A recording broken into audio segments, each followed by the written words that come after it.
All right, fourth down. Dallas on the 18-yard line of Houston in the second overtime period can win the game if this field goal is good. The game is tied 17-17. Crossing the hole in the 24. And watch it. The big rush is on. The kick is up. The kick is good. Dallas is the champion. Dallas wins it on a 24-yard field goal by Tommy Brooker. They had to go into the second overtime period to win it. They courageously held. There's their coach, Hank Stram, carried off the field, and this has got to be one of the greatest football games I've ever seen, Paul. That was about the wildest finish we'll ever see, and of course Hank Stram is beside himself. I imagine Pop Ivy's trying to congratulate him out there, but he can't get near him because he's been carried away by his own players. This game actually was played 77 minutes and 54 seconds of playing time. The field goal came with 12 minutes and 6 seconds to go in the second overtime period. Dallas won the first half 17-0. Houston won the second half 17-0 and ended up in a tie. They were scoreless in the first overtime period, and Tommy Brooker booted the field. There's E.J. Holub, who played such a great defensive game for Dallas. Houston had its defensive heroes in their second half. Their line was magnificent, and we just beat the darkness here in Houston, as Houston's reign as American League football champions has come to an end. They'd won it the first 2 years. In the third year of this young league, Dallas has won the championship. And right now, let's go down to Jack Buck. We're here in the playing field, as you know, and here's Hank Stram, the coach of the now champion Dallas Texans. And Hank, congratulations. Thank you very much, Jack. It's a great thrill, and I just can't compliment this squad enough to see the way they came back. They stayed in the ball game in the second half like they did, and finally came back and won it. It was a great tribute, I think, to our squad, and we're just as proud as can we that we can win the championship and bring it back to Dallas, Texas.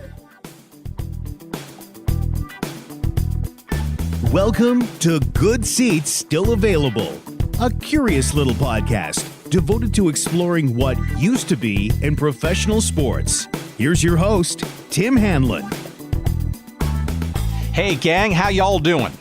We are back again, despite all the odds against it, for yet another fun-filled episode of Good Seats Still Available. Thank you so much for finding us and joining us in our little proceedings each and every week into what used to be in professional sports. We're back into football, and it's the early 1960s.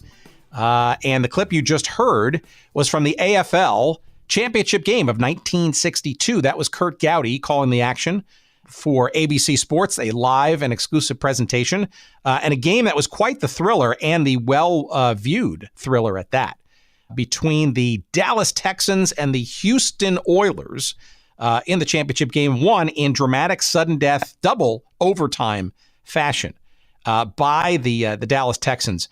And Jack Buck, of course, the father of today's NFL and Major League Baseball broadcaster on Fox, Joe Buck, interviewing the head coach of the team at the time, the legendary and Hall of Famer Hank Stram, just after the dramatic win by the Texans over the Oilers in that 1962 game.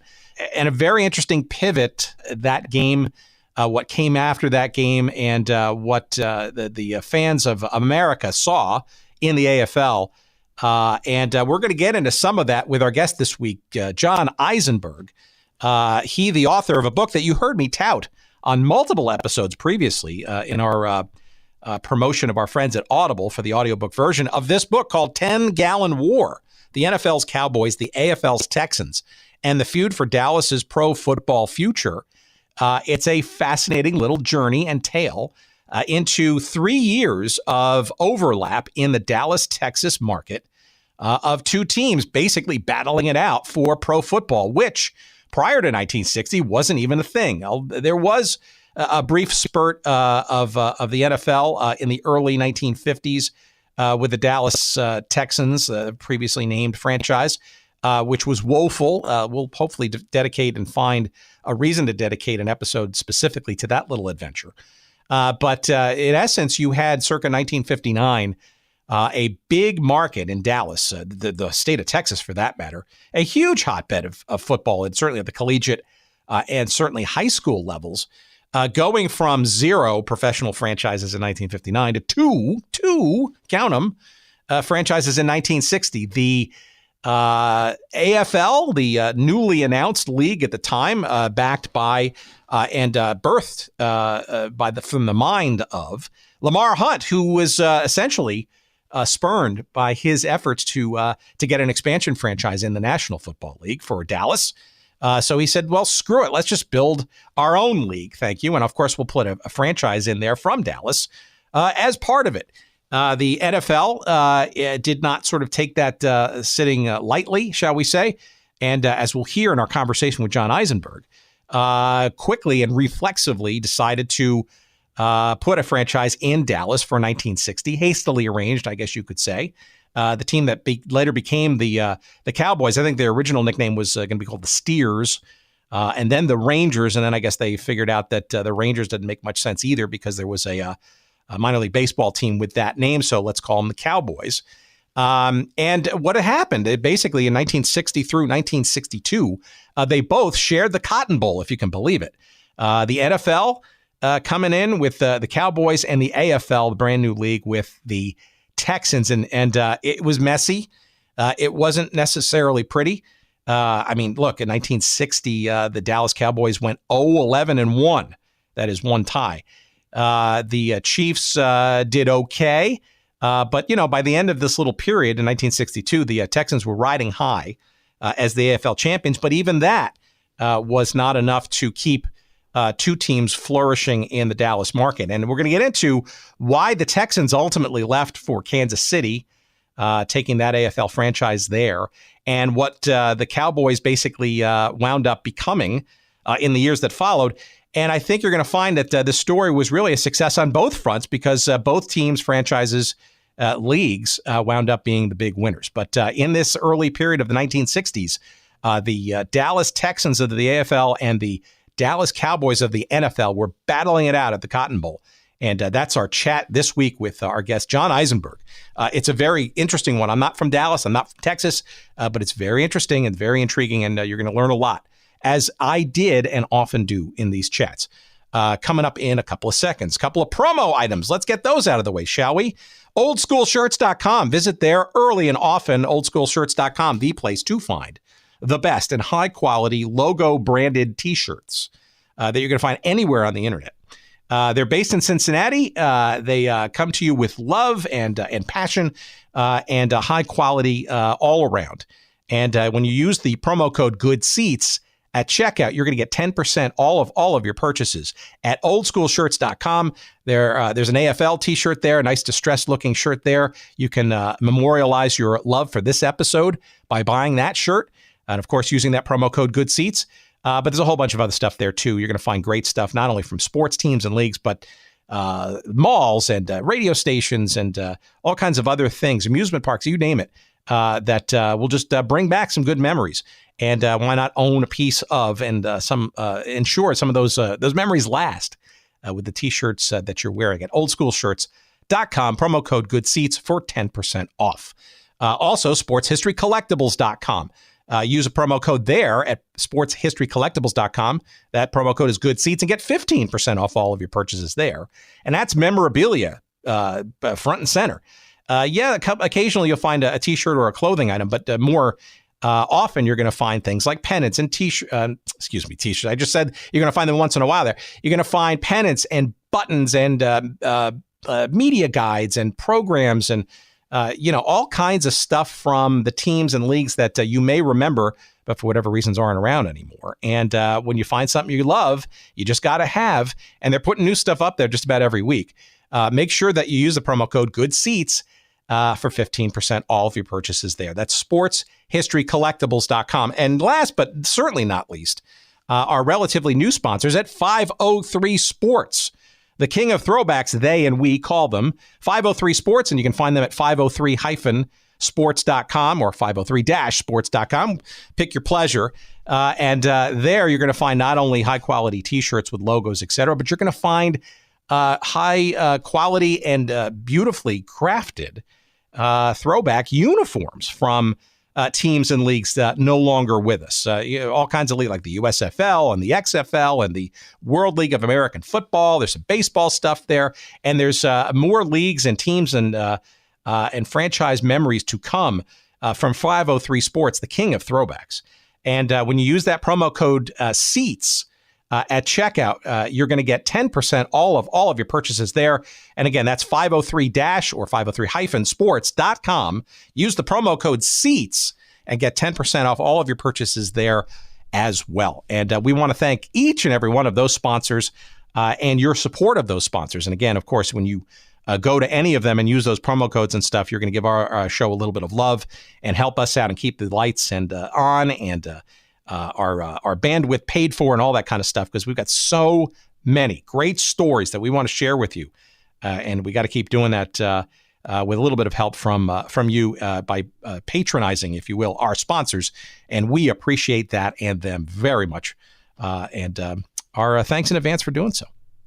All right, let's skate nicely and smoothly over to our fun chat with John Eisenberg. He, the author of 10-Gallon War. And we're going to get into it. Those first early years of the early 60s between the battle that is between the Dallas Cowboys of the NFL, the Texans of the AFL, and what transpired in those early years and pro football's future in Dallas that came out of that. Coming right up.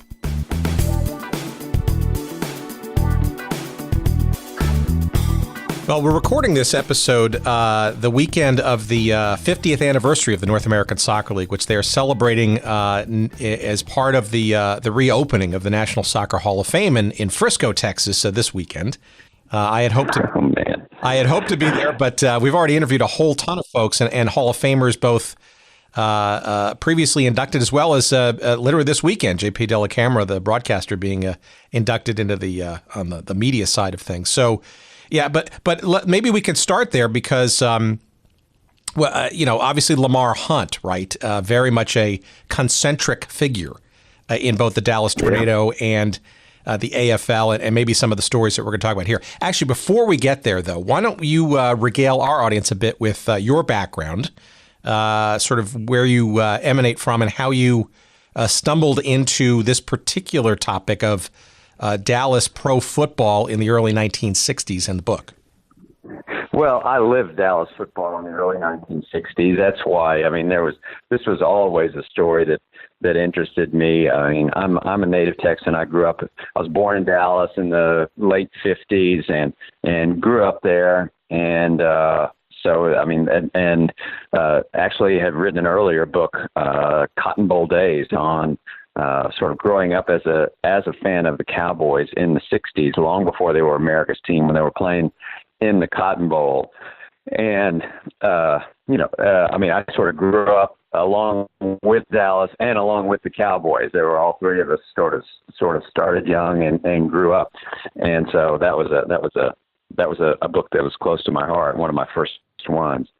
And so I grew up there, and I went to school there, and I lived there until I was 18 and went off to college, and in Philadelphia at the University of Pennsylvania. And I've lived in Baltimore since I was 27 years old, which is a long time ago. I've been in Baltimore 30-something years working at newspapers, but anybody that's born and raised in Texas sort of still considers themselves a Texan, and I am definitely that. You can hear it in my voice, no doubt, and so that's for better or worse where my sort of heart is. And so any early Texas football story is interesting to me, and this one was a natural. So let's circle maybe around some of this, right? So circa, let's dial the Wayback Machine to the late 1950s, and there's a bunch of things going on, and we've touched a little bit on sort of the maturation, I guess, or the solidification of the NFL during the decade of the 50s. But as we've seen before and after, there are a lot of people who were not sort of necessarily thinking that pro football had fully satiated the appetite of the American populace across the country. Maybe a little bit of background or setup, I guess, of pro football circa late 50s and sort of the things that were stirring both NFL and with a particular person who was spurned by said professional league. Yes, well, pro football had gotten to be very popular by the late 50s. It had sort of outgrown its a very difficult adolescence that lasted for many years, when it was a third-rate sport, really a failing enterprise for several decades. And by the 50s, was much more popular. Television had a lot to do with that, the changing of the rules. And there's many factors had to do with why the NFL was coming of age in the late 50s. But the people that ran the league were very cautious about finally. They had lived for years with virtually no money on the table, just a little, enough to get by. No one was getting rich. And then suddenly television came in, and there was money on the table for the first time, and they were making some money. And frankly, they didn't want to carve it up any farther than it was. They liked having a nice little league, and whatever money was coming in, they were finally making some. And so if they took on many more partners, they wouldn't make as much. So they were very, very hesitant to expand. And actually the same thing was happening in baseball. And so Congress was sniffing around with antitrust exemptions and was investigating why the pro sports leagues were not expanding. It seemed to be a real problem. And these leagues, I think, were aware that the time was coming, but they were putting it off as long as they could. And so they didn't want to, the NFL specifically did not want to bring a team to Dallas. They didn't want to bring football to Texas, even though there was a lot of money there. They had put a team there in the early 50s for 1 year. It flopped. Dallas in the early 50s was not ready for an integrated football team of any kind to play. And it was a terrible team. It lasted 1 year and vanished. So they were a little cautious about Dallas to begin with for that reason. But Lamar Hunt was a son of an oil man, really a son of the oil man, H.L. Hunt, who was probably the richest man in America at that time. And Lamar just loved it. He didn't want to get into the oil business. He just liked sports. And he wanted to bring an NFL team to Dallas. He tried to buy the Cardinals. He did all that he could, and basically the NFL, the guys, George Halas and Burt Bell, these guys all old enough to be his dad, they just basically patted him on the head and told him to go away. And so Lamar was spurned by the NFL, and so he decided to start his own league, very, very simply. And that is where it came. That is where the root of the story was Lamar Hunt basically being blown off by the NFL and deciding, well, there are so many places that want in now, so many cities, Dallas, Houston, lots of different places that didn't have pro football. And he was the one that the light bulb came on. I think the appetite is there, and I'm going to go forward with this. Yeah, and that's a door opener that we had with Michael McCambridge, the author of the seminal biography of Lamar Hunt, in one of our earliest of episodes. And Mr. Hunt, of course, continues to sort of become almost one of the patron saints, or if not the face on the Mount Rushmore, I guess, of the defunct and forgotten and but yet important stories around sort of this genre that we focus on. Maybe we've chatted about this a little bit in the past, but what was the original intention of Hunt's, literally just quote unquote to get a franchise for the NFL in Dallas, or did you think he, based on your research, have any bigger ambitions in mind, or was that really the impetus? No, the impetus, I firmly believe, was just to get a team in Dallas. He wanted to get in the NFL, and it just wasn't going to happen. They weren't going to do it, and so that to me was very clear. I mean, I don't think he all along thought that he wanted to start a league. He was 26 years old, a couple of years out of SMU, and Texans think big, but I don't think that was. He's a sports-loving guy. I knew him. I covered him in the beginning of my newspaper career in Dallas, and he was a sports-loving guy. And at that point in his life, he just wanted a football team. And so when the NFL wouldn't give him one, he said, well, I'll have my team, and I'm just going to have to start a league. I mean, it was as simple as that. And he was pretty naive, admittedly. He thought, well, we're not really going to compete with the NFL. We can get along with the NFL. We're just going to have some different cities, and I don't know whether we'll really compete at all. You know, he had no idea. And as he admitted later, probably the most naive thought in the history of pro sports, that the NFL wouldn't take this challenge seriously, because they knew that, anybody with that much money starting a pro football league could be a challenge, and of course proved to be an incredible challenge to the AFL, and wound up bringing the NFL to their knees in some respects, and forcing a merger.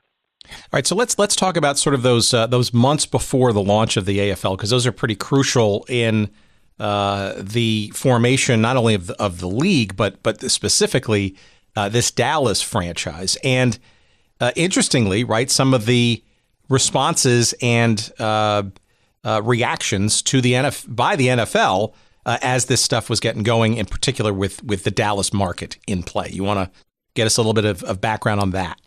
Well, what happened, of course, is, in hindsight, pretty hilarious. But you've got the George Halas, Bert Bell faction that doesn't want to expand and want anything to do with Dallas. And then Lamar Hunt starts this league. They we're going to have a team. We're going to have a league. We're going to have a team. There's going to be one in Dallas.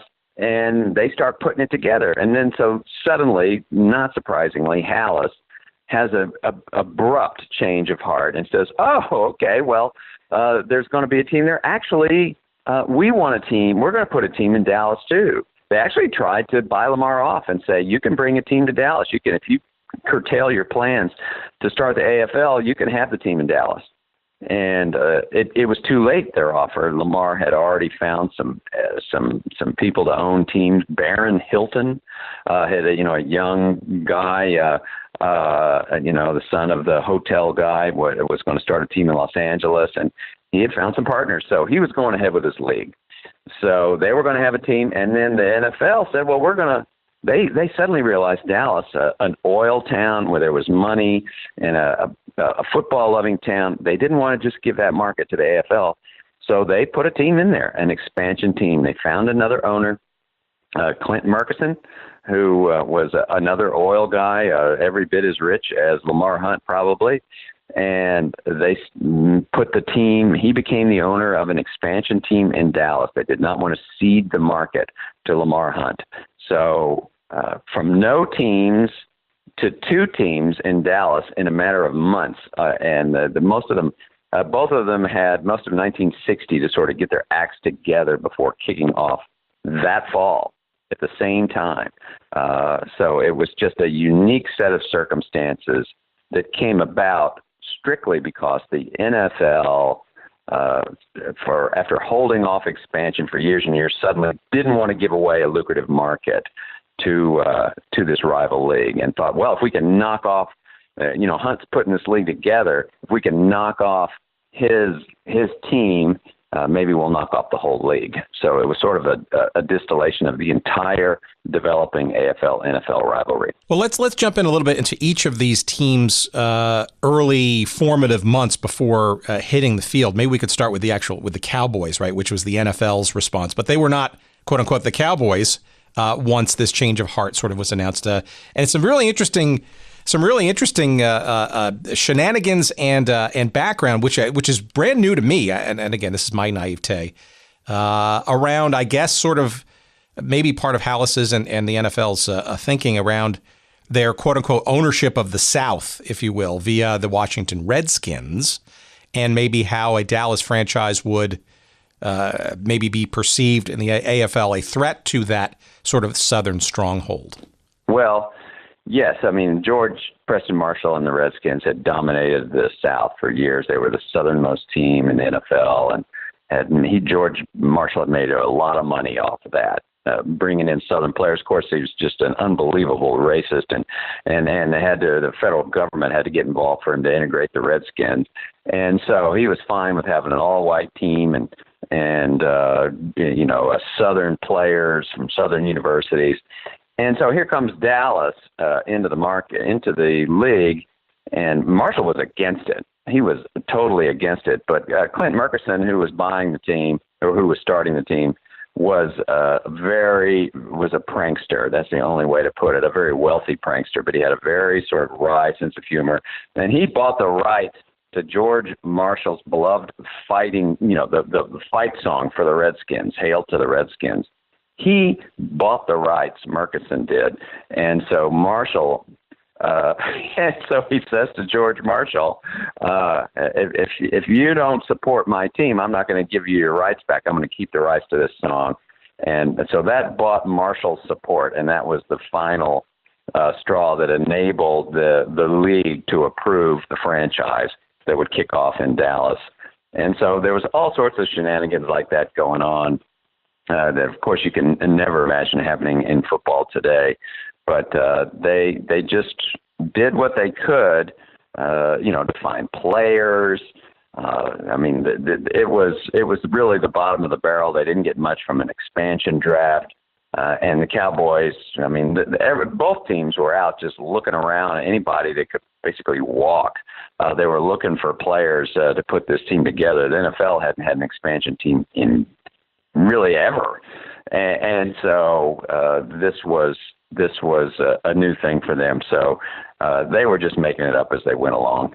Why do you think Murchison didn't maybe connect with Hunt, given that Hunt had already kind of sort of put in motion this new league with a Dallas franchise there versus hijacking, I guess, one of the major owners of the NFL to achieve an NFL expansion franchise, which apparently wasn't even on the drawing board? Well, they knew each other. They were in the same line of work. They were friends.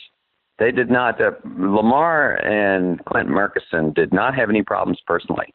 They kind of laughed about the situation. I guess that's what happens when you just have $1 trillion, right? I mean, you can. They weren't too upset about it personally, but and I think they did talk about it. Murkison did bring it up, but it was far too late.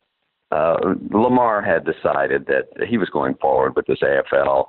Once they'd had some organizational meetings and he had some partners, as I said, and he had sort of announced a plan they're going forward, he wasn't going to abandon it. So there was no way that he was going to be talked into getting into the NFL. He suddenly he was set up on the opposite of the line of scrimmage, the other side of the line of scrimmage from the NFL.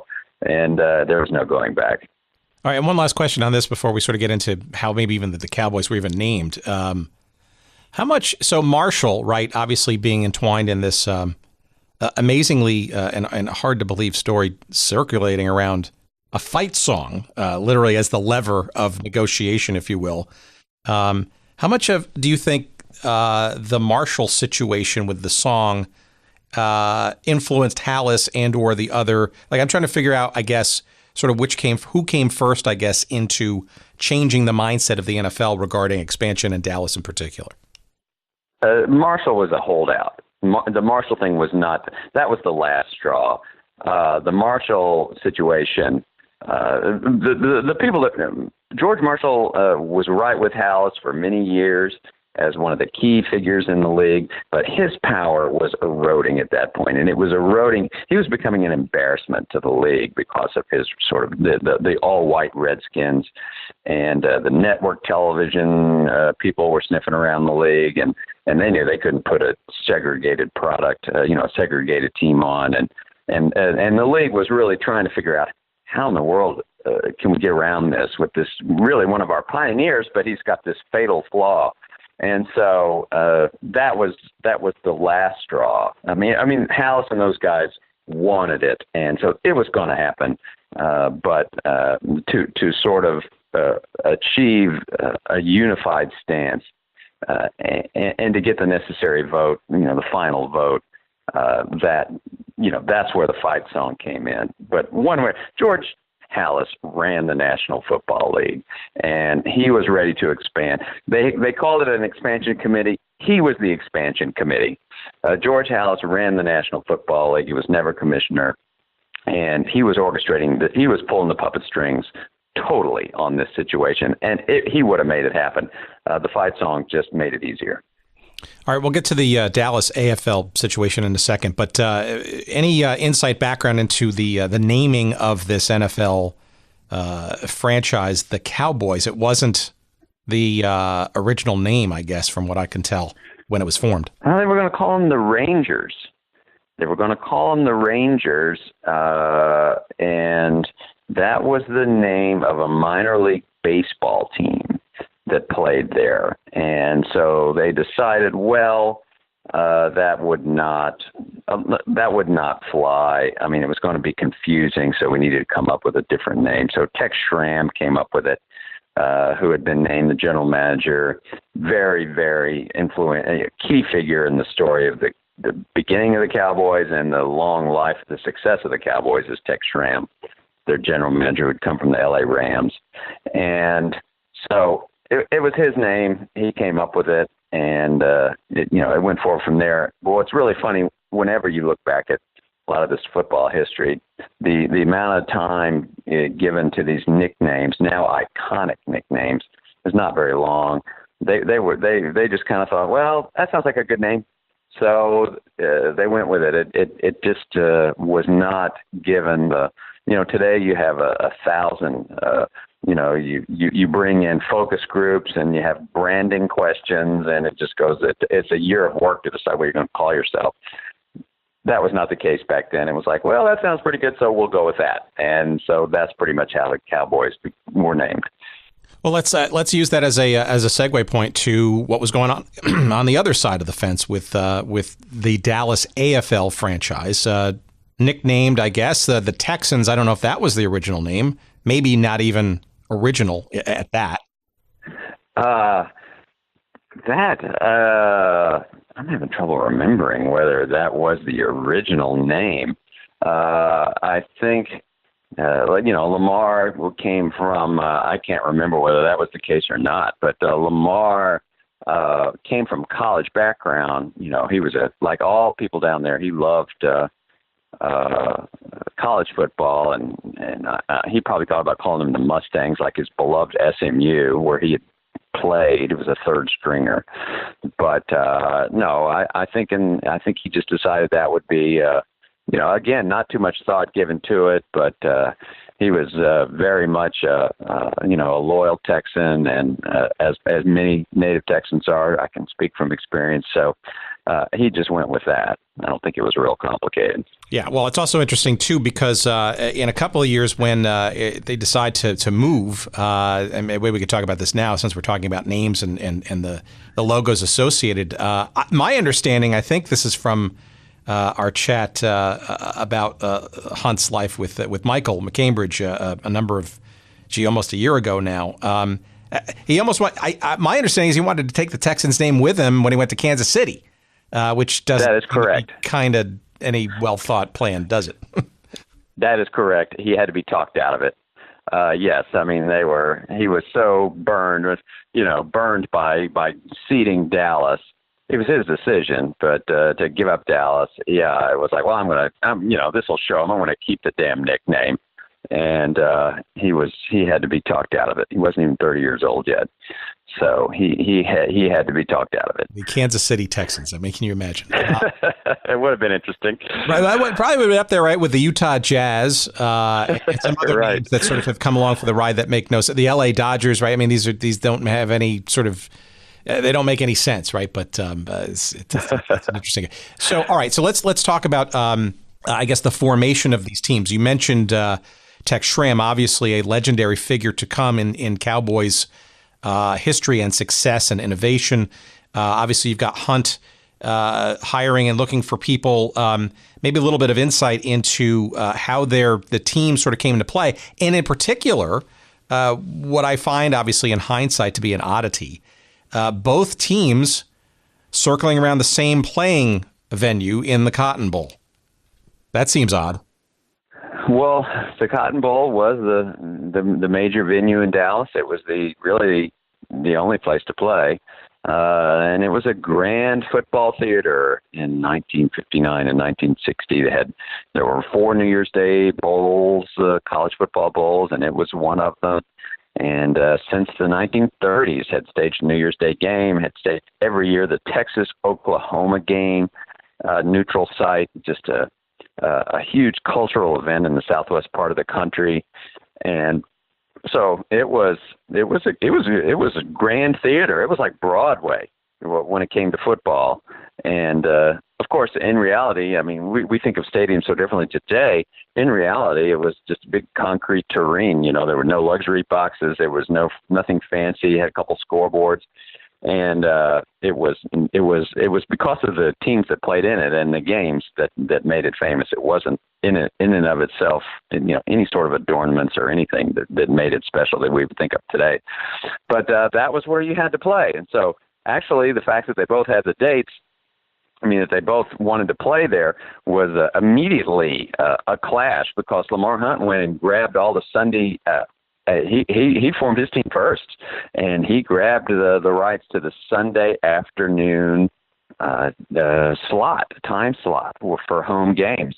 So that forced the Cowboys to play some of their earliest games, their first games, on Friday nights, on Saturday nights, and they didn't even think about that. But by the time the Cowboys were up and running, in reaction to Lamar's team, Lamar had taken the Sunday afternoon time slot. So they shared it. So when one team would play, the other was on the road. Oftentimes, the Cowboys were either on the road or playing on at weird time, Friday night or Saturday night. But in the long run, they both alternated Sunday afternoons.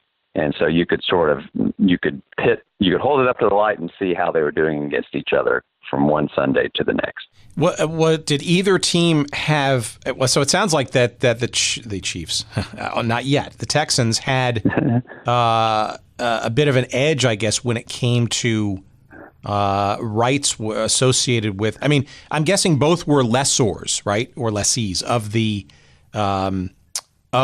stadium, right? They were, neither of them had ownership or control, but it sounds like Hunt and the Texans had a bit of an edge, I guess, maybe. And that's interesting, because you'd think with the establishment of the NFL, with the more established NFL, there might be a bit more. I guess it's money talks, right, and maybe a negotiating skill to kind of get that edge. Yeah.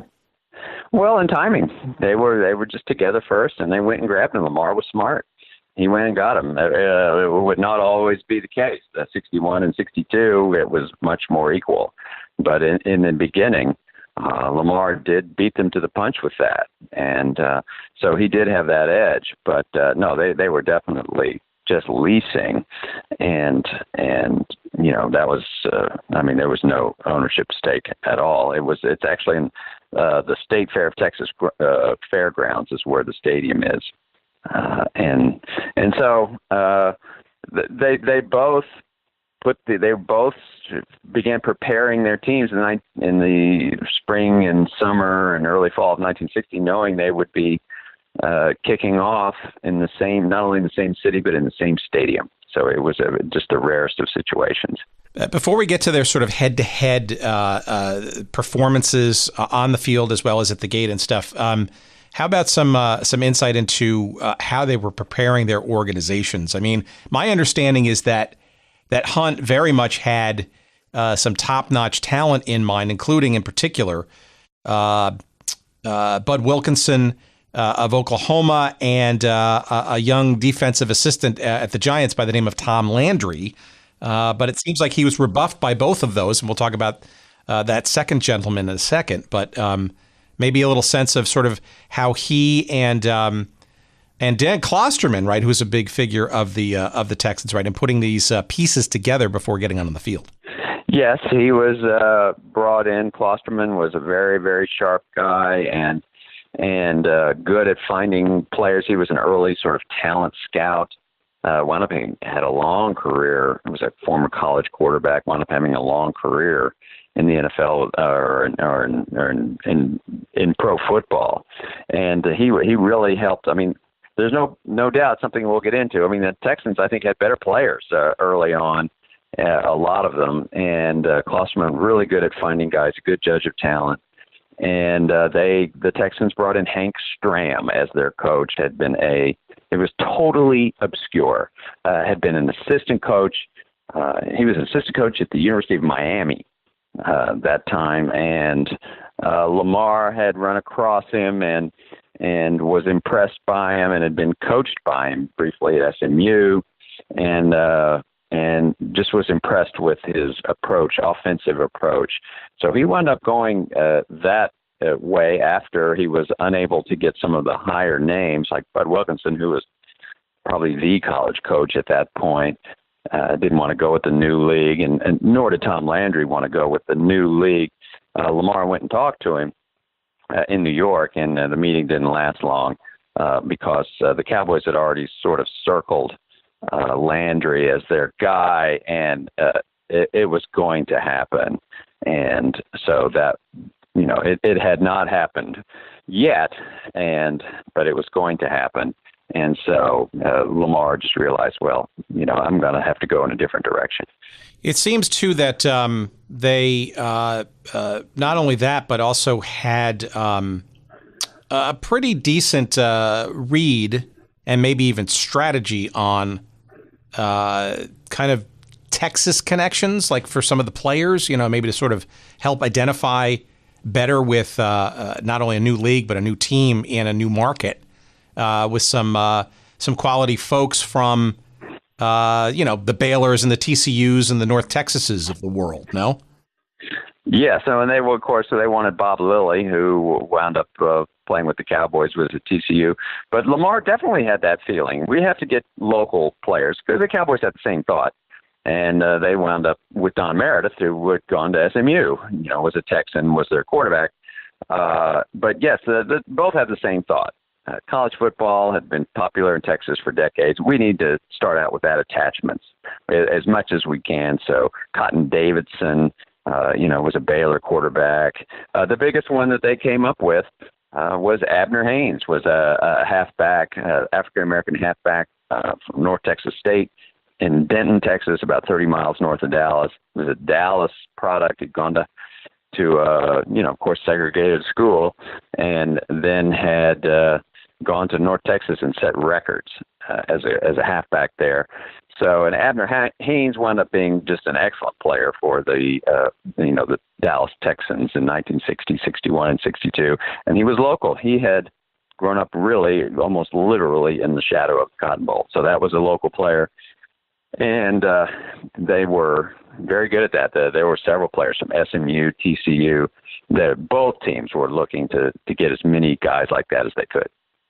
Yeah, and the AFL, of course, being a brand new league, had a draft in place as well, right? Arguably, brand new and not necessarily going to be taken maybe by certain players as seriously as that of the established NFL. But my suspicion is that the fact that there was a draft infrastructure for the league itself also aided at least a pipeline of players to at least look at for this brand new franchise.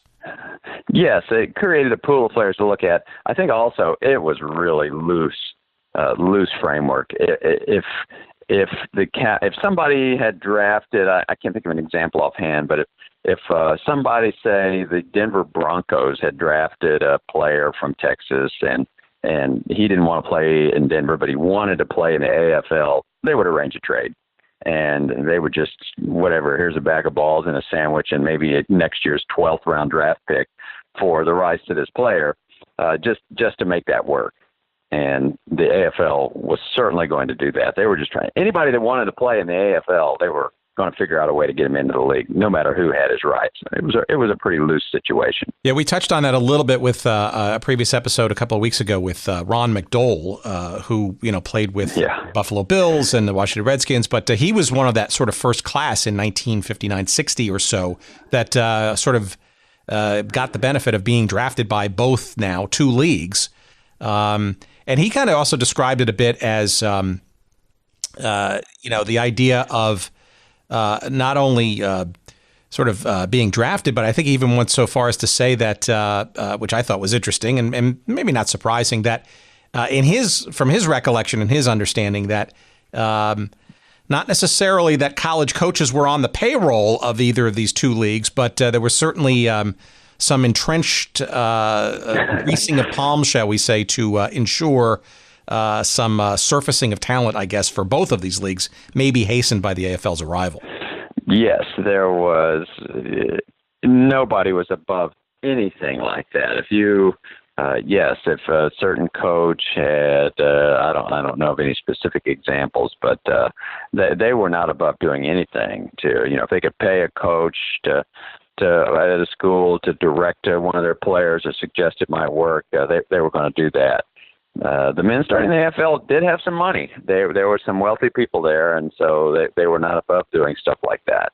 That's funny to hear that story. But, yeah, by any means, whatever it may be, I mean, there was some stories of course, if the AFL had the ends on a player, they would kidnap him, maybe even keep him away from the NFL scouts trying to sign him in order to get his name on a contract. There were all sorts of shenanigans. It was really the Wild West.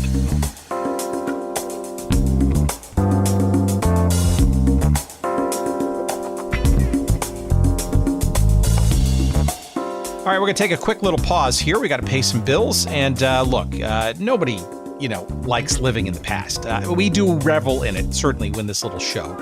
And look, we certainly enjoy going back and remembering teams and leagues that don't exist anymore because they're just tremendous stories and history there, and we don't want to forget those. But, we can't always live in those times. We can't sort of just roll around in nostalgia all day. We wouldn't get anything done in our lives now, would we?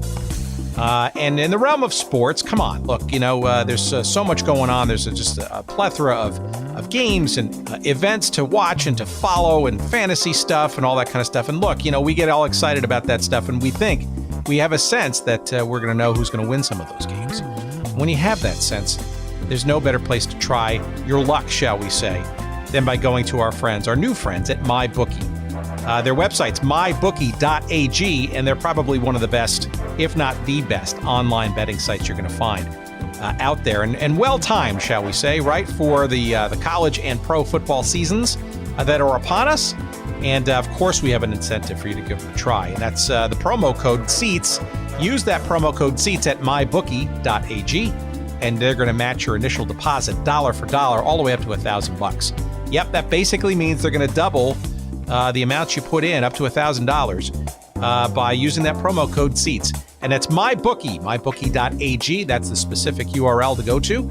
And again, you can choose from, it's not just football, right? Obviously, football is a big time event for your betting purposes, but there's just about any sport under the sun that MyBookie supports. That's teams and leagues on the domestic front, internationally. You can bet on fantasy points and spreads. You can even bet in-game during the process of the actual match. It's all there for you at MyBookie, mybookie.ag. And again, use that promo code SEATS, and they're going to match your initial deposit dollar for dollar all the way up to $1,000. Give them a try. MyBookie, that's mybookie.ag. We thank them for their support of the show, and we wish you the best of luck, of course, in all your betting endeavors. And wish us luck as we continue our conversation right now.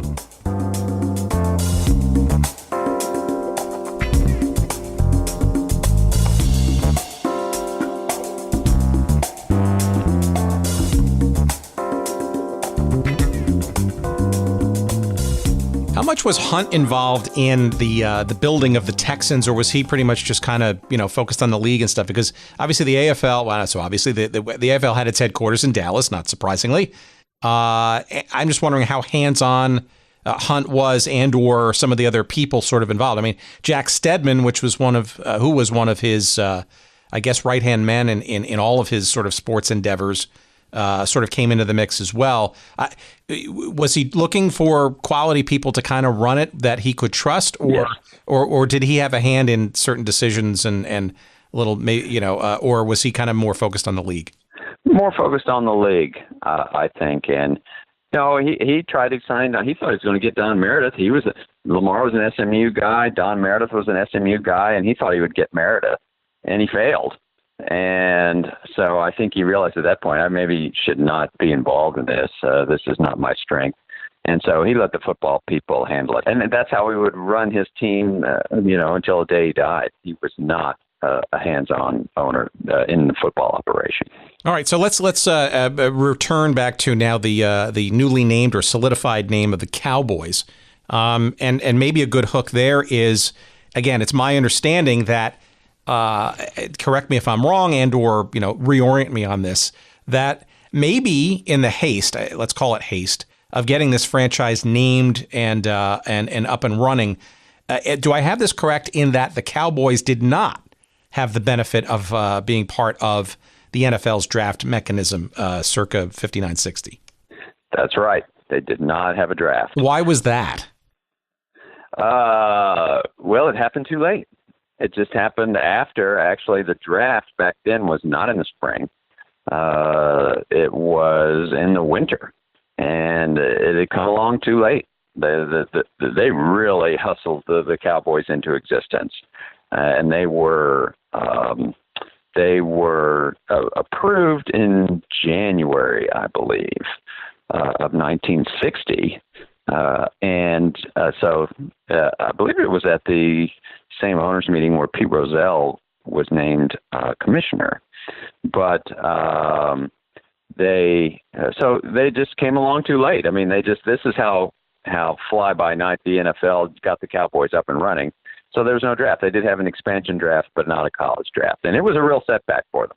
Well, that's saying something, right? Because, okay, so then how did they get players? What was their source, their pipeline? And let's talk about Landry, because Landry, while being romanced, I guess, by Hunt, somehow became entranced, I guess, enough to jump into this, shaky situation, albeit in the NFL, by becoming the head coach of the Cowboys. Yes, I mean, those were separate. I mean, Landry, Schramm, they got Schramm, and then Schramm got Landry. The Cowboys were always a top-down organization. Murkison hired a general manager. The general manager hired the coach. They did it correctly, the right sort of way that any team should do it. So those guys were on the same page. And, of course, tremendous hires. Schramm and Landry, Hall of Famers and future Hall of Famers, and just really, really good at what they did. So the Cowboys just had a wonderful situation there with the people that they brought in. Nobody knew it at the time, but these were really, really good football men. And then they set out to build a team. Yeah, without benefit of a draft, they did have an expansion draft. So they got players from other teams, and they signed some free agents, and the league kicked in. George Halas drafted Don Meredith and traded him to Dallas. And so, because Halas had heard that they had a shot at getting Don Meredith, which would be a boon for this new team. So he made sure that Don Meredith wound up with the Cowboys. Halas made that happen. Again, he ran the NFL, no matter who was commissioner. And so, by hook or by crook, they found some players, guys that had been in Canada. I mean, they were not very good. They did not have a good team. They had the expansion draftees, none of whom were particularly good, and then free agents, and then whoever they could find. So it was not a great group by any means. Well, no, my understanding is that they were even during the course of the expansion draft, they actually hadn't even become the Cowboys yet. They were still being known as the Rangers before that. So it seems like it was off to a shaky start. And I mean, you're being charitable, I think. I mean, what was the record that first season for the Cowboys? So let's be honest. The record the first season was 0 wins, 11 losses, and a tie. I mean, they were really bad. And the only thing they had going for them as they battled the Texans for attention of the fans was that they brought great teams to town. The Cleveland Browns, the New York Giants, they bring these legendary teams to town. People, you could come see them play, but all they did was just walk over the Cowboys. So they were just completely overmatched, and Landry was all in. I mean, he I'm sure there were times when he thought, what in the world? He'd come from the New York Giants, who were really good, and now here he was. It was in his hometown, but not a good team. But there is no way to paint them as anything other than just a horrendous team, a winless team. I mean, the quarterback Don Meredith, and they also had Eddie LeBaron, who they'd traded for from the Redskins, a veteran guy who was sort of the main quarterback that first year. So he was 5'7". He was a good little quarterback, but a short guy, and they passed the ball all right. They moved the ball okay sometimes, but there were some terrific beatings that they took sometimes in front of the home fans. Well, so let's characterize their both of these teams during the course of the 1960 season, because it looks like the Cowboys had the early advantage by having the first two of their home games at the Cotton Bowl. But I actually think, if I'm not mistaken, that the Texans had a preseason game prior to that in the Cotton Bowl and did quite well in attendance. And then when the Texans came back for their first regular season game, it seems like they actually outdrew the Cowboys even in those first two games that the Cowboys had. I guess what I'm getting at is it feels to me in the earliest of games in the season that in the stands, the Texans were kind of winning. They were winning. Of course, the Cowboys would tell you they were giving away tickets. They were not selling tickets, and that, I think, was true to some degree. Lamar, this is a new product, the AFL, a new team. You're not bringing the Cleveland Browns to town. You're bringing the Boston Patriots, and people are like, well, what is that? And how much can you possibly charge and to get people to buy a ticket to come see this? And the answer was you couldn't. So they gave away a lot of tickets. Lamar resorted to all sorts of just stunts. That's the best thing. He had Barber Day, where if you showed up in a barber smock, you got in, because he wanted people talking about the team in barber shops. Probably the worst promotional idea in history, but he did that. They set tickets loose in balloons set over the city. They would give them away at a car wash. They just anything they could do. They said they were going to have an exploding scoreboard and try to get fans to come, and it was really just a line of mortar shells outside the Cotton Bowl. And they just set them off and scared everybody. So I don't think anybody thought it was particularly exciting. So Lamar was just trying anything he could and giving away a lot of tickets. So, but the team was better. He had Abner Haynes running around, was the MVP in the league, and just a terrific running back and a playmaker. And they weren't playing the Cleveland Browns. They were playing these other basically all new teams in the AFL. And so the Texans had a winning record that first year. They didn't win the league, but they had a winning record. They played competitive games. There was a lot of scoring, not much defense, and it was exciting football. And one day, Landry and Gil Brandt, who was the scouting guy that they had found, went out to one of those Texans games, and they were a little discouraged by what they saw, because the NFL thought the AFL was going to be just a nothing product. And, well, it wasn't bad. It was right off the bat pretty interesting and exciting, and the Texans were an example of that. So people were coming, and whether they're paying, I don't know, but there were people in the seats more at the Texans games than the Cowboy games. That Barber story, by the way, is interesting, because diligent listeners to this little podcast will remember our two conversations around the NHL California / Oakland / they changed their names so many times, Golden Seals.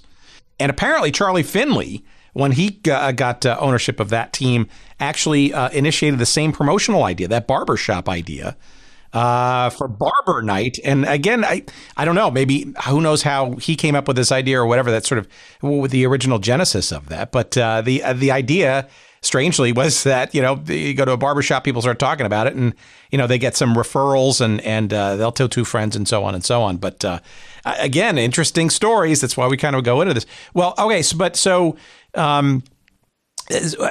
give us an assessment, I guess, of this sort of first year, right, from an NFL and an AFL perspective, right? Because you said it before, right? We're talking about a market that did not have pro football, obviously deep and rich in a state, deep and rich in certainly college football, absolutely high school football, right? And getting its first real taste, although Houston obviously had an AFL franchise as well.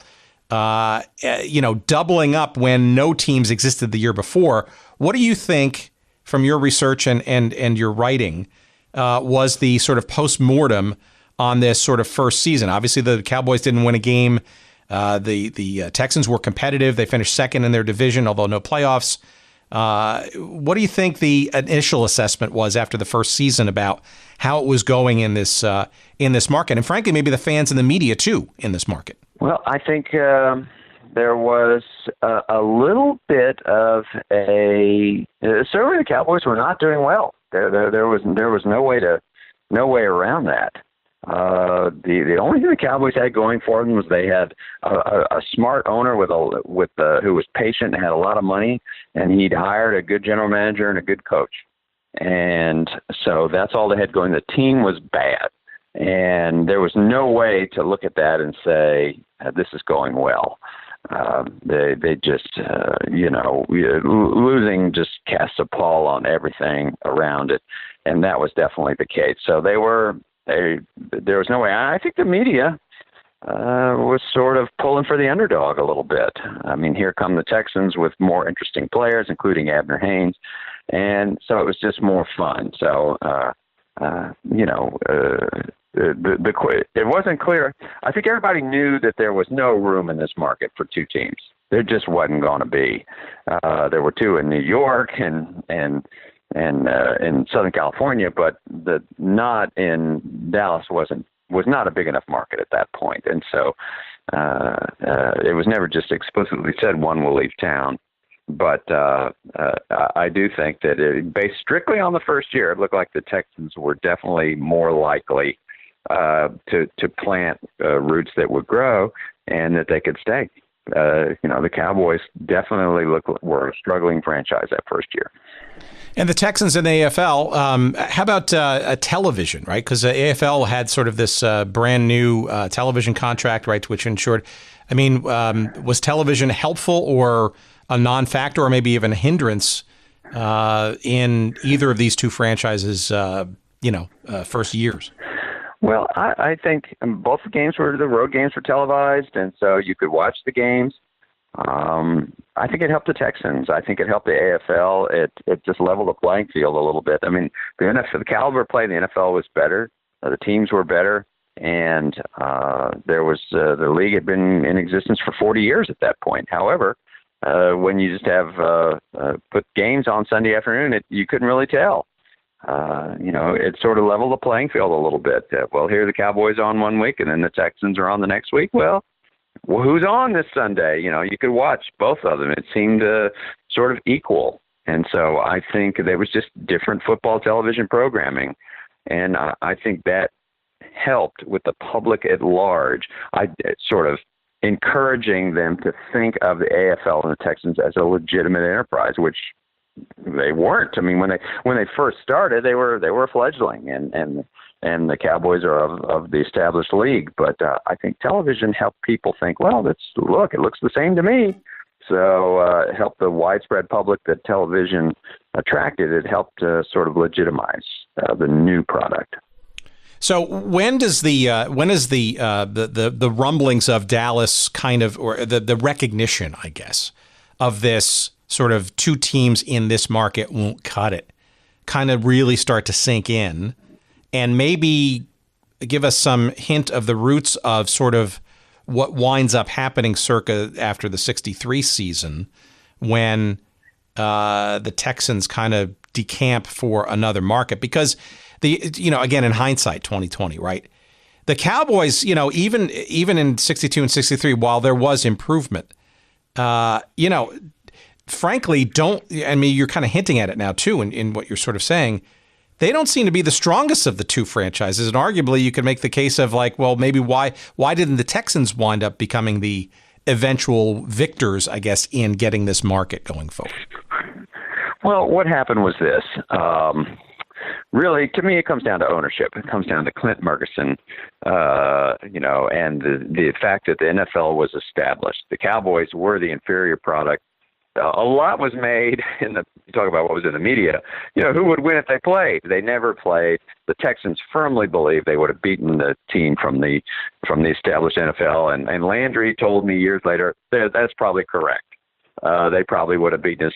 Hold on. Before you go off of that, though, for a second, even though the Texans won the championship in their third season in Dallas, of the AFL. Yeah. That's how arrogant they were, the NFL. Oh, the NFL was totally arrogant. And so, but what happened was Clint Murchison just said, we're the NFL. We're staying. The New York Giants, we're playing the New York Giants home and home. We're playing the Cleveland Browns. Yes, we stink. We're going to figure this out. We've got Don Meredith. We're starting to, we'll keep drafting players. We are just going to keep going. The level of commitment and patience from ownership was the key thing, because he just didn't blink. I mean, this is a stare-off, basically, and he never blinked, even though there's plenty of reason to blink. He just said, well, we're going to make this work. I got all the money in the world, and we're going to make it work. We're the NFL, and if the Texans can do whatever they want, if they want to stay, we'll have two teams. But we're going to have one team, and it's going to be my team. And he just never wavered from that. And Lamar blinked. I mean, that's all you can say. Yeah, he had a better team, but he was from a newer league, and he looked at it from the global perspective, the league. He said, this league needs success stories. We're 2 years in now, 3 years in now. We've had some decent things happen. We've got our feet on the ground, but we need to start succeeding. We're never going to just own a market. We're never going to own this market. So there's another team here, and Clint's not leaving. I mean, it's just, he's not leaving. And so I think Lamar, being a realist, said, we got to find somewhere else. I hate it. It's my hometown, and we've done this, and we've attracted some fans, but for the good of the league, we have to find a market where we can succeed. And he did that. But to his dismay, that he had to leave his hometown, and to the dismay of the players and the coaches and everybody, to cede Dallas to the Cowboys. But there is no doubt that where it came from was the ownership of the Cowboys, and saying we're not going to lose this war, period. And so that was the deciding element in this war. So can you give us any insight as to how this sort of decision on Hunt's and the Texans management's front sort of came about? Because in the midst of what ultimately became their final season in Dallas and then moving to Kansas City for the 63 season. Right, 62 was the last season, right? Correct. And so, but 62 was the ultimate championship season, right, for this franchise, actually, and beating Houston, by the way, and maybe underlying how much the AFL had made progress in the whole state of Texas, for that matter. Can you maybe give us a sense of how 62 unfolded a bit, and how, in the midst of a very successful on-field season, the roots of maybe making that change sort of happened, and maybe how that change ultimately at the end of the season happened to go to Kansas City? Well, I think he thought early on, he had thought long before the decision was made, and he thought about it during the 62 season. He kept it very quiet, explored the idea, whether in his head or with physical trips to different places, New Orleans, Miami, Atlanta. I mean, he looked all over the place, and in Kansas City. He had friends. He had friends in the oil business in New Orleans who told him, "You're too straight-laced to move to own a football team in New Orleans. And too much in New Orleans. Too much of the business operates under the table. That's not the place for you." And so these were all markets that, within a few years, had pro football. But he wound up going to Kansas City. The mayor there really recruited him and put on a big show and a firm commitment of season ticket sales. And they were just dying for professional sports, a major league professional sport, like so many other markets in the United States in the early 1960s. And he picked the right place.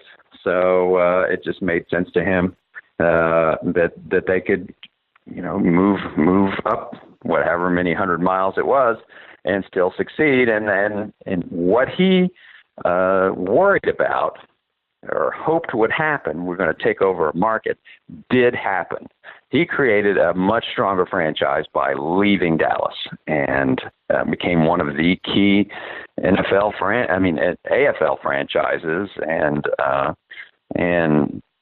so they lost the Battle of Dallas, by moving, but in some respects they won the war. I mean, the AFL was strong enough that the NFL had to submit and merge with them, which is the ultimate capitulation. And so the NFL, I think, when this started out, could not believe that could happen, but it did. And the move to Kansas City created, I mean, it's a series of small moves enabled the AFL to do that, and the move to Kansas City created a strong franchise, very strong franchise. So that was one of the key moves. At what point did it become known to the public and maybe to the players or whatever that the Texans were going to leave Dallas? Was it during the playoffs, or was it during the season at all, or was it only after the championship game? How much of this was sort of orchestrated, would you say, to maybe not be known at those points in time? It was not known. It was not known. I mean, they thought, the Texans, the 1962 championship game was a tremendous event, overtime, double overtime, and they came back, flew back from there, defeated Houston in double overtime, and they come back and they're greeted at the airport in Dallas. Thousands of fans clamoring for this team and cheering their heroes. The great airport valedictory, one of those great scenes in sports. And Lamar already knew that it was going to happen, but he still wanted to win the game. But nobody knew. And so it was a bombshell, without a doubt. Well, I mean, that championship game was something, right? It was on ABC. The Texans beat the Oilers by a field goal. It was the longest game, I think, maybe even still. Went through 2 overtimes. An amazing championship game, and I guess bittersweet, right? I'm really curious to know how much, and not having the benefit of the game tape, of what people knew or didn't know about this franchise, given arguably a bittersweet championship season. And I'm wondering what Lamar Hunt was like in the minutes after winning that championship. Champagne doused, no doubt. It almost feels like it's I guess there's 2 ways to look at it. One is like, wow, I've got a championship team that's now going to really hit Kansas City running when we get there. Versus, it almost feels like a bit of a hollow victory, right? And that here's the championship team, but they're not going to be around anymore in Dallas. I guess Lamar was just very, very pragmatic, and it was like, well, we're still going to have a team, and this is good for the league, great for the league. I mean, in many respects, that is the day that the AFL sort of achieved legitimacy, a huge television audience. I mean, the greatest game ever played for the NFL is that Colts Giants 58 championship game, but the 62 championship game for the AFL was similar. It doesn't get the same attention, but there was a snowstorm in the East and people were watching, and it was just an incredible game. It went into overtime. It was dramatic, and people saw that the AFL was playing good football. So a million thoughts going through Lamar's head, no doubt. Good for the league, but he also knew this is this is happening. We're going to this team will not defend its title in Dallas, so that's sad. But he wanted to win the game too. So win the game, good for the league. Some positives, some negatives. No doubt, a highly emotional day for him. But, I guess made easier by the fact that they won and that he had a good team on his hands. So it was too bad that they were going to move, but I think he had made up his mind. He had seen what he had to do, and there was no doubt where he was headed. So what comes out of all this? Obviously, the team that sort of succeeds or winds up staying in Dallas, obviously, becoming more legendary by the season and by the end of the decade, the Cowboys, and then some. And the Texans then making their move to Kansas City itself, not necessarily a guaranteed success of a market, but clearly played very well by Hunt and team to generate interest and boosterism for a team that itself winds up becoming not only an AFL stalwart with Stram and company, but an NFL one at that. What do you think sort of the lessons and or, comically or otherwise sort of from this sort of battle? Because it seems like if I'm a football fan in Dallas in the early 1960s, it's kind of heaven, right? Because I get two professional football franchises where there were none before. I get sort of to see the best of a fledgling league, which is, sort of younger and more exciting and a little bit more, opportunistic with, the NFL's staunch best teams, albeit not with the team in my market that's doing well, but at least I could see some of the best players. It couldn't last, right? But what do you sort of make out of this effort? It seems like maybe both sides kind of won in some respects. Both sides did win. I mean, in the early 60s, yes, it was heaven in the sense that there were two teams there. Although I will say most people in Dallas picked one to root for. They didn't go to both the games of both teams. They sort of picked one over the other. You're either a Texans fan or a Cowboy fan. My family picked the Cowboys. My grandfather was an establishment guy, and he was going to go with the established league, not the upstart. So that's sort of governed my rooting interest, and other people had different approaches. It was the 60s. Maybe if you were looking for the upstart, the radical, that was the AFL. You can have any reason you want to pull for either one of the teams. But, it was fun. The teams weren't, the games, the teams were not particularly great, albeit, that last year the Texans didn't win the title. But by the end of that decade, in the early 60s, they're neither drawing very large crowds. By the end of the decade, they're playing to full stadiums. Cowboys in Dallas, the Texans as the Chiefs in Kansas City. They are at the top of the sport. The Chiefs played in Super Bowl I. They won Super Bowl IV. The Cowboys won Super Bowl V, or lost 5 but won 6. Two outstanding franchises started. It just so happened that two outstanding franchises started in the same town in 1960.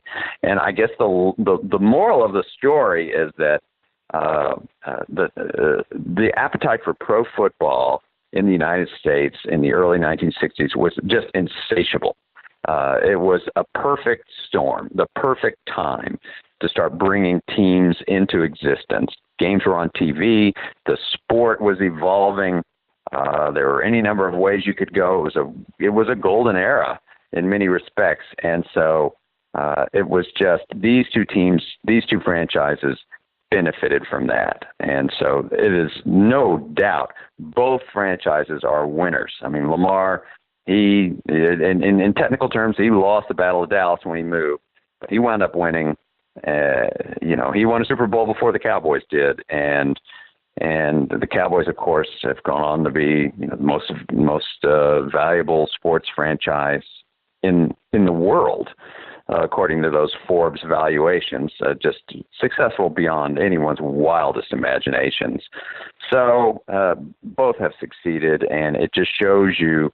As in the 60s where we saw football sort of surpass baseball, I think, as the national pastime, you can see it through the stories of these two teams. Yeah, it almost seems like a microcosm of the big bang, if you will, of pro football in the 60s. And I guess, again, through hindsight, right, you wonder, the people, I'm not from Dallas, and I didn't grow up there, certainly, but, it almost feels like an embarrassment of riches during those first 3 seasons between these two clubs, even though neither were, truly successful on a grand scale, aside from obviously the championship that the Texans won in '62 on the field. It's amazing to look back on that time in hindsight, knowing what then became probably the most successful professional sports merger later in the decade. As well as two teams that continue to be substantially historic and well-rooted in the NFL. Yes, and a key aspect of it is that the guy on the one side and the AFL side of this was the guy who started the league. He always looked at it from the league perspective. That's why he moved. So it was the league perspective. So if it'd just been another owner, I don't know, maybe he would have stuck it out. But he definitely had the larger perspective in mind, and that was a key part of it. And he just deserves unbelievable credit. He's really the star of the story, if you ask me. Yes, he moved the team, but I mean, he was the one that had the idea of taking on the NFL and challenging it. His instincts were just dead on, right, and he was right that Dallas was right for pro football. It wasn't right for two teams, but it was right for one. And so his instincts were just correct, and he brought it to life with just a sort of a earnest, sort of level-headedness that is just, Lamar Hunt is just a huge figure in the history of American sports. And, he may be lost a little bit in history's mists now, but that's not as it should be, because it was his sort of vision that led to all of this. And you just can't credit him enough. All right. Here's my last question, sort of more on the process by which you put this story together. Give our audience a sense of sort of how you sort of went about it, and maybe some of the original players, if you will, both on the field and off the field. On how did you stitch the narrative together? It seems somewhat obvious, but then you're talking about some major themes here that probably at the time were not so obvious. Well, as I said, I had written a book in the 90s, Cotton Bowl Days, on my story growing up as a Cowboy fan. There was one chapter in there on the Texans. I mean, and I sort of joked about it because, as I wrote, when my grandfather picked the Cowboys, there was a Texans blackout in my family. We didn't follow the Texans.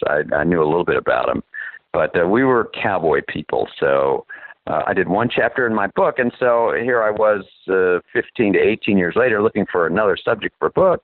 And very honestly, like Lamar, the light bulb just came on one day. I said, oh, my gosh, this story that I devoted one chapter to in my earlier book could be expanded upon, really deserves a much larger canvas. And so it just came to me. I said, there's so much more here, and especially because it's such a distillation of the AFL-NFL rivalry, that so I just went to town with it. I interviewed anybody I could that was still alive. Many of them were dead. Some of the interviews I actually used in Cotton Bowl Days. The ones from Cotton Bowl Days. I interviewed Tom Landry. He had passed away by the time I wrote this book, but I'd interviewed him for Cotton Bowl Days. And so I had an interview with Tom Landry on tape, Tex Schramm, all these people, in which they covered this stuff because I wrote about it before. So I had a great head start there. And I just went back to as many people as I could, especially the Texans. I had not interviewed any of those guys. Found just a bunch of the players, Chris Burford and Jack Spikes and Lenny Dawson. And, of course, Abner Haynes is still alive. Just an incredible character. He's a raconteur, a great storyteller, and just a wonderful person. And I just spent hours with Abner, and he was telling all these stories. So I found on that side of this rivalry just one great character after the other, and just made for very rich storytelling, which is always what I'm looking for with any of my books.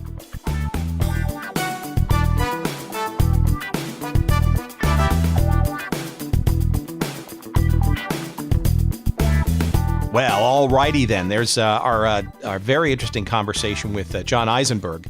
And it's interesting stuff, especially if you grew up in Dallas or maybe consider yourselves a Dallas Cowboys fan, or if you consider yourself a Kansas City Chiefs fan. Hell, if you even consider yourself a Houston Oilers fan, because the AFL and Houston and the Texans and all that stuff is very much in the sort of the diaspora, I guess, of the history that sort of came out of the adventures of the early 1960s in Dallas between both the AFL and the NFL. Of course, what transpired after down the road, just amazing stories there. And the seeds of that, obviously embedded in this story that John has put together. It's called 10-Gallon War, the NFL's Cowboys, the AFL's Texans, and the feud for Dallas's pro football future. It is available wherever you're going to find good books. It is published by Houghton Mifflin. Of course, you can find a link to this book on our website at goodseatsstillavailable.com. Just search up episode number 86, our conversation with John Eisenberg, and you will find a link to it. You'll also find a link to some of his other books that we talked about, one being The League, which we're going to do a future episode on, which is sort of the early history of the NFL. Cotton Bowl Days, we'll have a link to that book as well. And again, feel free to visit us early and often, again, at goodseatsstillavailable.com. Not only do we find all the old episodes and the descriptions of such and the links to the stuff that we sort of hint at in those episodes, but you're also going to find a link to our weekly newsletter, which we send out. We're happy to send that to you, so join us for that. You'll find all of our social media links there. At Twitter, you'll find us at Good Seats Still. On Instagram, we're at Good Seats Still Available. You'll find a link to our Facebook page. You can like us and love us, or do whatever you might like to do there as well.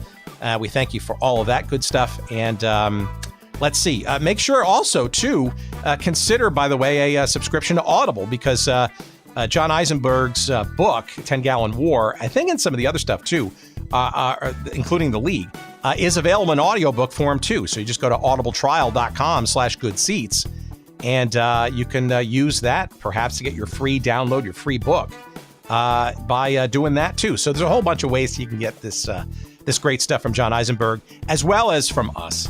And of course, we'd like to thank you for considering those and for coming to our website.